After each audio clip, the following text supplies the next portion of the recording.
Selamat pagi sahabat YouTube semua. Hari ini kita berada di Majasto, di mana di Majasto ini ada petilasan atau jejaknya Joko Tingkir. Sebelum Joko Tingkir kembali ke Demak, Joko Tingkir diperintahkan oleh gurunya untuk memohon restu kepada Ki Ageng Majasto. Nah, di Majasto ini Joko Tingkir diberi apa saja dan diwejang apa saja. Untuk lebih jelasnya, mari kita tanyakan kepada sesepuh desa Majasto, yaitu Pak Dimadio. Joko Tingkir itu waktu dari Ki Ageng Tirtomoyo Pasingsingan, itu dari sana di sana digembleng sama Eyang Pasingsingan atau Ki Ageng Tirtomoyo. Itu akhirnya dari Tirtomoyo mampir ke Banyu Biru atau Ki Ageng Perwotosidi atau Ki Ageng Kepukanigoro. Dan di situ dia istilahnya antara Raden Mas Pramonco dan Joko Tingkir mampir di Banyu Biru. Setelah di sana digembleng oleh Ki Ageng Perwotosidi atau yang Kepukanigoro, dia disuruh mampir ke Majasto sini. Geteknya di sini, ini dulunya ini tempat getek yang ditaruh di sini, ini sungainya. Terus setelah geteknya ditaruh di sini, akhirnya dianu sama pohon asem. Di sini dulu ada pohon asemnya, geteknya dicencang di sini. Setelah di sini dia naik bertiga antara Raden Mas Pramonco dan Ki Wilo sama Joko Tingkir. Akhirnya menghadap Eyang Sutowijoyo. Di sana rumahnya yang di sana itu. Nah, nanti kita di rumahnya Eyang Sutowijoyo itu di atas sana. Di sini inilah tempat getek Joko Tingkir, dia langsung naik ke atas. Nanti di atas langsung bertemu dengan Eyang Sutowijoyo. Mari kita ikuti jejaknya. Lewatnya sini aja, nanti langsung naik. Dalam perjalanannya menuju Demak, Joko Tingkir melalui sungai dengan menggunakan rakit, dan sesampainya di Majasto, Joko Tingkir menepikan rakitnya. Kemudian Joko Tingkir naik melalui tangga ini dan segera menemui Ki Ageng Sutowijoyo di rumahnya. Petilasan rumah Eyang Sutowijoyo ini sekarang sudah dibangun Museum Sultan Agung, di mana Museum Sultan Agung ini didirikan oleh Jenderal TNI Purnawirawan Muldoko.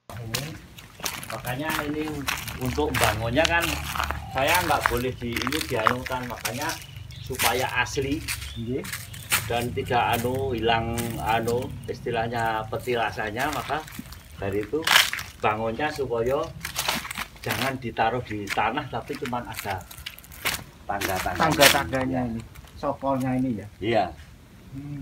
Nah, di sini nih rumah Eyang Ageng Sutowijoyo. Pak Kudu. Ya, di sini istilahnya diwejang, ada wejangan sedikit untuk karena dia akan menjadi seorang raja, sudah diprediksi akan menjadi seorang raja.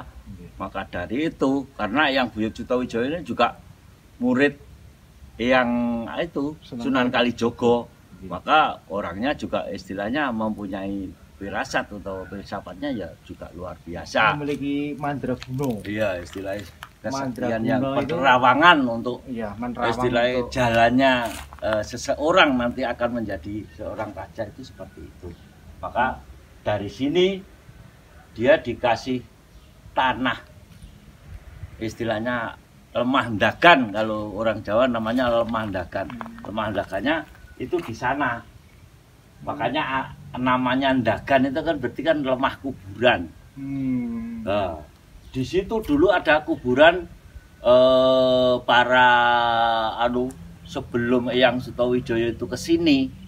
Itu di situ sudah ada kuburan. Ya, ke kuburan orang-orang Hindu waktu dulu. Sebelum Eyang ke sini itu di situ sudah ada kuburannya. Maka dari itu dari sini dikasih wejangan-wejangan, dikasih istilah penjelasan, dikasih supaya langsung dari sini suruh mampir ke Butuh, tapi dari sini sudah dibawai tanah lemah ndagan itu tadi. Sudah di weling bawa Joko Iya, Tingkir. bawa Joko Tingkir ini nanti kalau ada hewan istilahnya kerbau suruh naruh di telinganya. Supaya kerbau itu karena waktu itu Sultan Trenggono baru bedak pikat di Alas Ndonorojo. Maka dari itu untuk kesempatan bahwa Joko Tingkir istilahnya membuat itu supaya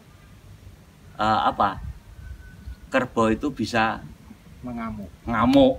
Akhirnya sampai Alas Ndonorojo waktu itu bedak pikat Prabu Brawijaya Sultan Trenggono itu bedak pikat di sana di Alas Ndonorojo. Akhirnya kerbau itu dikasih di tanah Ndagan itu di telinganya, akhirnya ngamuk. Lah orang-orang Demak itu sampai tidak bisa menanggulangi kerbau yang ngamuk itu, akhirnya Prabu Sultan Trenggono memberi istilahnya sayembara. Siapa saja yang akan yang bisa nangkap kerbau itu atau membunuh kerbau itu akan dijadikan Lurai Wirotamtomo atau akan dikawinkan dengan putri Ratu Kambang, anak dari Sultan Trenggono itu. Maka dari itu setelah dari sini kan suruh mampir ke Butuh dulu minta pengestu sama eyangnya. Itu seperti itu. Lah tanahnya yang di sana waktu kita nanjak tadi. Itu ayo kita ke sana. Oke. Istilahnya. Di sini non sewu Pak De. Ya. Di sini ini tanahnya harum semua ya pegunungan. Iya. Yang disabda oleh Kanjeng Sunan Kalijaga ya di sini nih. Iya. Ya.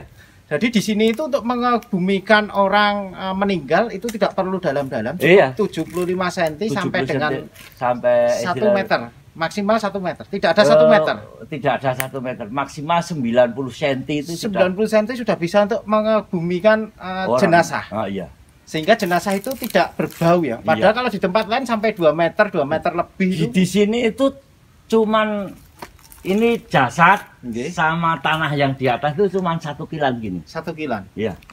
Luar biasa berarti. Jadi ini disabda tanah harum seperti kemarin yang disampaikan Pak Dimadi itu. Iya. Sabdanya cuma 1 kilan gini sudah tidak berbau. Sudah tidak berbau. Iya. Oh iya. Itu entah apa sabdonya, apa tanahnya itu mengandung apa. Kita sendiri belum tahu, belum ada yang menyelidiki bahwa Bumi Arum itu istilahnya istimewanya di mana dan ada mengandung tanahnya itu mengandung zat apa itu kita sendiri tidak tahu, apakah tentang sabdonya itu yang mengharumkan itu atau memang tanahnya mengandung tanahnya apa seperti itu. Ya. Jadi artinya memang di Bumi Arum Majasto itu belum ada peneliti, belum ada peneliti atau belum ada ilmuwan yang meneliti tentang kandungan tanah di sini.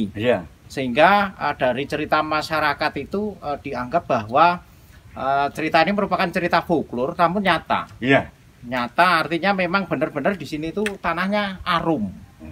Tanahnya arum setelah disabda Kanjeng Sunan Kalijaga. Begitu nggih Pak? Leres nggih? Betul. Oh iya. Monggo kita lanjutkan.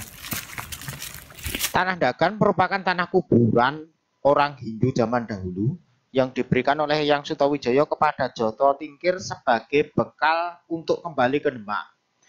Lokasi Tanah Ndagan berada di sebelah barat rumah Eyang Sutawijaya. Jadi ya sebelum Eyang Sutawijaya naik ke sini ini di sini sudah ada kuburan. Iya. Maka yang dinamakan Lemah Ndagan itu tanah kuburan. Iya. Diambilkan dari sini ini.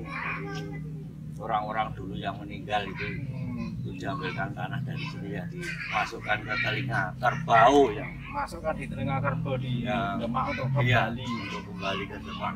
Demikian sahabat YouTube sekelumit cerita perjalanan Joko Tingkir di Majasto, di mana Joko Tingkir di Majasto diwejang oleh Eyang Sutawijaya dan diberi atau disangoni tanah Ndagan atau tanah kuburan. Dan tanah Ndagan atau tanah kuburan ini oleh Eyang Sutawijaya diweling untuk dimasukkan ke telinga kerbau supaya kerbau mengamuk dan terjadi huru-hara. Kemudian Joko Tingkir tampil menaklukkan kerbau tersebut dan dianggap sebagai pahlawan. Terima kasih sahabat YouTube, sampai ketemu di lain kesempatan.